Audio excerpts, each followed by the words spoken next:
Le monde du théâtre et du spectacle vivant est en évolution permanente. C'est à Lille, capitale culturelle européenne, que la compagnie Stellisto des Tempo a établi son siège. Composée de 3 artistes, Céline Ilbisch, Colline Maresco, Nicolas Nicole Sic, ainsi que Maud Lafosse, la présidente, et Clémentine Bossuit, la trésorière. Une compagnie de théâtre engagée qui fait résonner sa voix à travers ses créations, qui traite des enjeux sociétaux du moment.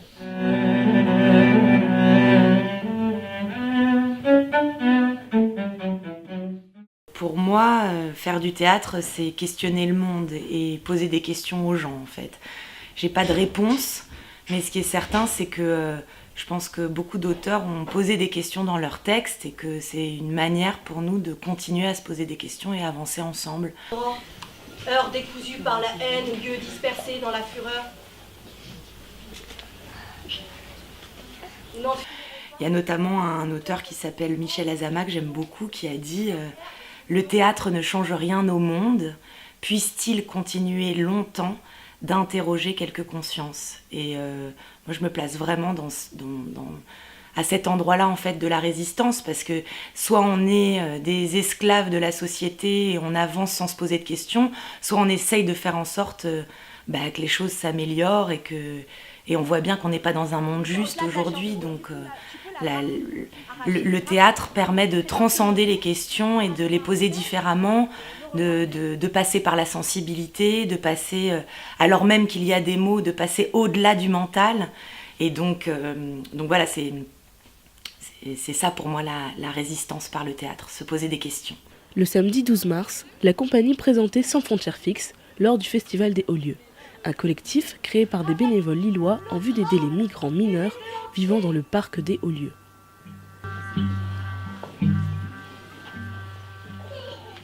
Ah, faites-moi un homme, comme une rivière, comme un vent, comme un arbre,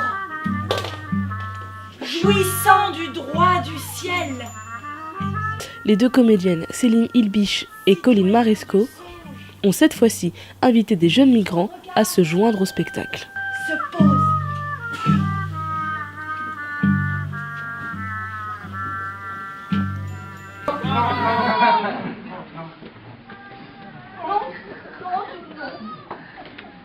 Non.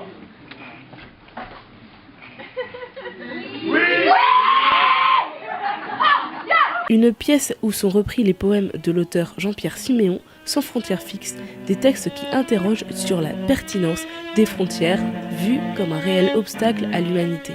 Le collectif des Hauts-Lieux nous a appelés pour venir présenter notre spectacle Sans frontières fixes.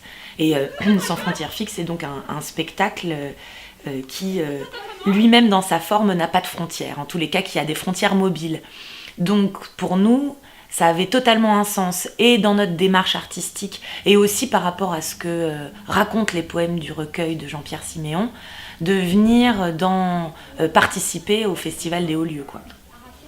Et il s'est avéré qu'à la première rencontre qu'on a eue avec des personnes du collectif, on s'est posé la question de s'il n'était pas possible de créer un atelier avec quelques jeunes du parc.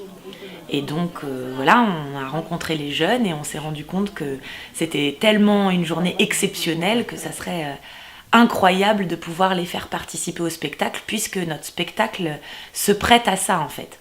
Vraiment, on laisse une grande part à l'improvisation, on invite même le public à venir avec nous et à crier leur joie aussi, même si on connaît toutes les tristesses qui se passent dans ce monde. Il se fait dans nos villes d'étranges sommeils en plein midi.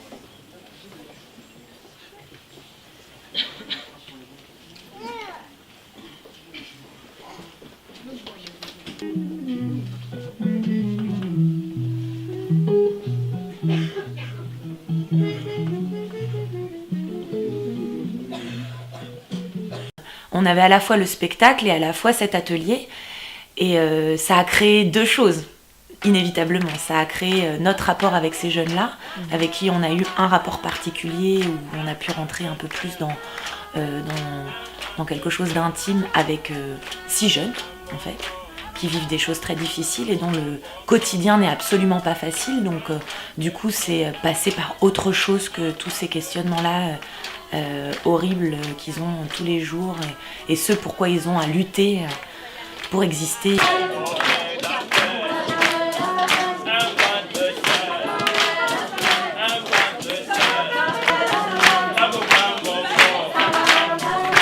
C'est également dans cet esprit que ce jeudi 21 avril, la compagnie s'est invitée au Topos à Tourcoing pour préparer une exposition tournant autour des poèmes de Siméon et de leurs pièces pour le vendredi 22 au soir. Je crois en ceux qui doutent et face à leurs doutes marchent. Je crois aux poissons, au soleil, aux poissons, à la feuille qui tremble. En elle, je crois encore après sa mort. Je crois en la beauté, oui, parce qu'elle me vient des autres. Dans le frigo.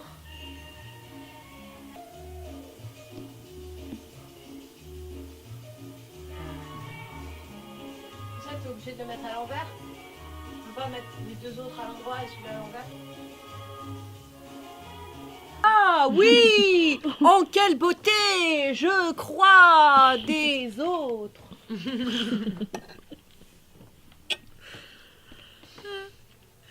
Même l'install poétique qui est là est complètement dans la recherche. On commence à démarrer à choisir des choses fixes qu'on pourra peut-être refaire sur les autres installs poétiques qu'on amènera du coup ailleurs. Mais il y a des choses qu'on conserverait, mais en même temps, il y a toujours cette idée-là de se dire que quoi qu'il advienne, même si on fixe des choses, elles peuvent en un temps record être complètement modifiées parce que on se rend compte que dans un espace ça fonctionne pas, et même dans le spectacle, en fonction des gens avec lesquels on travaille, puisqu'il y a toujours cette idée d'avoir un musicien différent à chaque fois.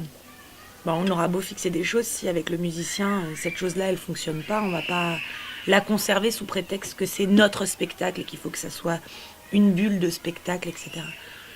Et ça, c'est plutôt... moi, je trouve ça plutôt chouette, quoi. Et là, on vient d'obtenir une subvention par la mairie de Saint-Maurice-Pelvoisin à Lille, qui nous soutient en fait pour pouvoir créer ce projet-là chez les habitants de Saint-Maurice-Pelvoisin. D'accord. Ok, moi je peux t'envoyer les dates, et puis si ça marche pas cette fois-ci, c'est pas grave, parce que de toute façon, nous, notre objectif, c'est d'avoir plein de musiciens différents, de tous horizons différents, qui viennent justement avec leur sensibilité raconter quelque chose sur les poèmes aussi. Dans 800 mètres, tournez à droite sur le Carrier. D'accord. Ouais, on va voir comment ça va se passer, comment les gens ils vont prendre la chose là. On n'est pas du tout plasticienne. Voilà, c'est les balbutiements d'une nouvelle passion qui arrive en nous, donc c'est plutôt agréable aussi. J'ai toujours aimé les travaux pratiques, mais... Tournez à droite sur le Carrier.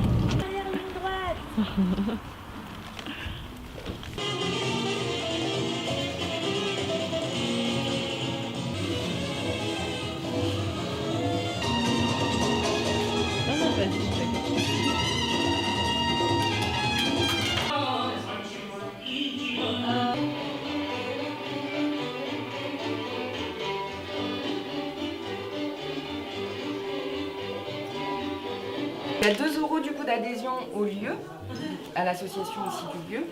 Et après c'est en prix libre, donc tu mets ce que tu veux pour la soirée. Donc tu me dis combien je prends sur... voilà. Je te rends... J'avais pas compris, ce qu'on veut c'était en même temps.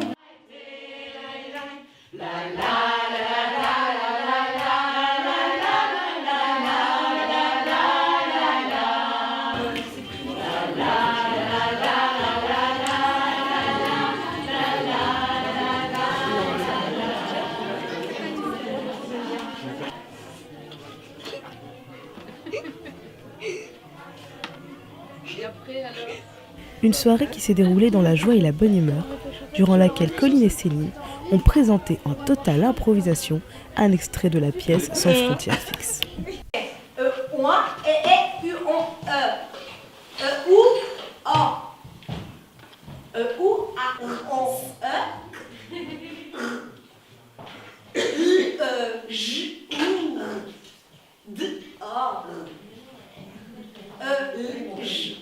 la jeune compagnie fait également face à tous les questionnements financiers qui agitent le monde de l'art et de la culture. On est pour le moment sur du bénévolat, on est en train de créer la structure, faire des demandes de subventions pour éventuellement avoir un salaire derrière, mais ça va mettre énormément de temps avant de pouvoir se payer dans la compagnie. En général, ça met 2-3 ans de réussir à monter un projet et c'est le temps qu'il faut pour obtenir des subventions et se payer sur un projet. Donc là, pour le moment, on en est à obtenir des petites subventions. On a obtenu ce qu'on appelle un FPH, c'est un fonds de participation aux habitants, ce qui nous permet de faire une exposition poétique à la médiathèque de Saint-Maurice, là, le 28 mai, ce qui nous permet aussi de pouvoir se payer un peu de matériel pour l'exposition, mais pour aussi le spectacle qu'on jouerait chez un ou plusieurs habitants de Saint-Maurice. Et parallèlement à ça, sur l'autre projet qu'on a, donc l'Insoupçonné, on est en lien avec la Maison Folie Moulin qui nous a déjà soutenus puisqu'on a fait une semaine de résidence au Flot et on a pu enregistrer toute la bande sonore de l'Insoupçonné. Donc tout ce qu'a créé le groupe Lolomis. Et pour couronner le tout, ce qui est génial, c'est qu'on a eu la confirmation que la Maison Folie Moulin croit suffisamment en nous pour nous financer à valeur de 1 000 € la création du spectacle. La compagnie travaille également en parallèle avec le groupe de musique du monde Lolomis pour un autre projet sur la question du travail, dans lequel Denis Lavant, connu pour ses rôles dans les films de Léo Carax, Les Amants du Pont-Neuf ou Holly Motors, a prêté sa voix. L'Insoupçonné traite de la question du travail et de l'espace qu'on a aujourd'hui pour souffler, pour rêver. Donc nous sommes face à un personnage donc c'est une femme qui doit aller à un rendez-vous de la plus haute importance pour son travail et qui doit prendre un train et son train est en retard. Et elle est sous pression permanente parce qu'il y a sa patronne qui l'appelle, qui essaye de savoir comment est-ce que ça va se passer. Cette femme qui d'un coup doit de toute façon fatalement attendre à la gare se retrouve nez à nez avec une valise abandonnée. Elle se met à rêver à qui pourrait appartenir cette valise. Mais on sait très très bien comment les rêves se passent. En fait, il y a des bouts de réalité qui viennent se catapulter dans tes rêves. Et donc du coup, elle est aussi influencée par ce qui se passe à ce moment-là dans son présent. Je pense que c'est juste une manière de voir le travail et comment est-ce qu'il nous est imposé. Et on est pile dedans, puisque la loi Khomri, c'est une véritable aberration. Une compagnie au cœur de l'île qui continuera à interroger quelques consciences dans cette société qui laisse de plus en plus la culture s'échapper.